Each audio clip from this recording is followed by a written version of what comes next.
换种说法。嗯，好的，妈妈。那您想要我怎么提醒您呢？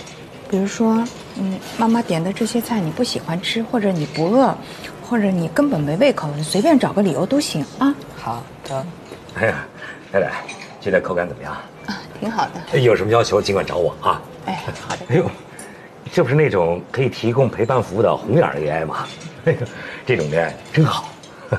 可老板啊，你不觉得少了点什么吗？哎呀，就是因为少才好嘛。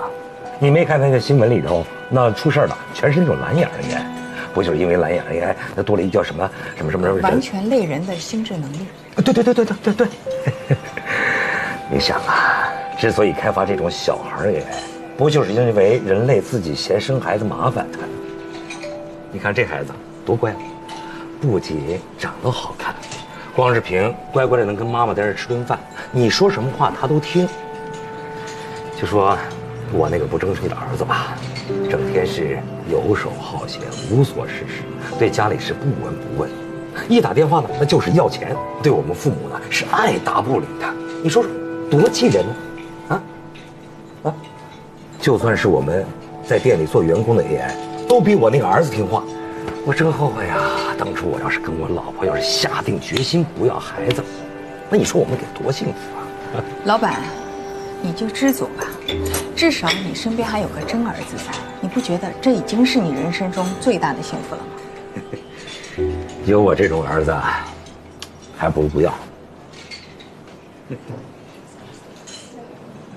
哟，还不让摸，这种 AI 还挺有个性的吧？你好，很抱歉，我只属于妈妈，你无法触碰我，请见谅。哎呦，太太，这个 AI 这是哪家公司的？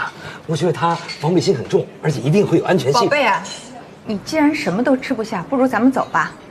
老板，买单。哎呀，抱歉。其实我也想跟我老婆养一个。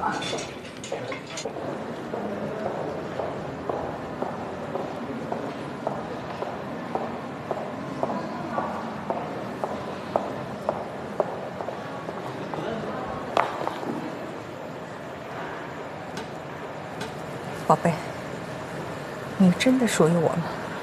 是的，妈妈，我以为你所有，我的城市设定。你能不能不要说这是你的城市设定？你难道没有一点真实的内心的情感吗？有吗？很抱歉，妈妈，我无法理解您的语音指令。行了，我已经听得很烦了，请你以后不要再用这种不是人的话来回答我了。你跟我之前的11个宝贝是一样的，我走到哪里你们跟到哪里，我让你们做什么你们就做什么。可每当我问你们喜欢什么的时候，你们通通听不懂。你无非就是比他们长得好一点，做得精致一点而已。但只要有哪个店家老板去你们公司晃去，就完全能够带一个一模一样的你回家。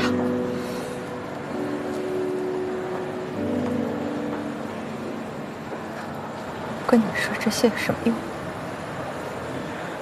行了，我们回家吧。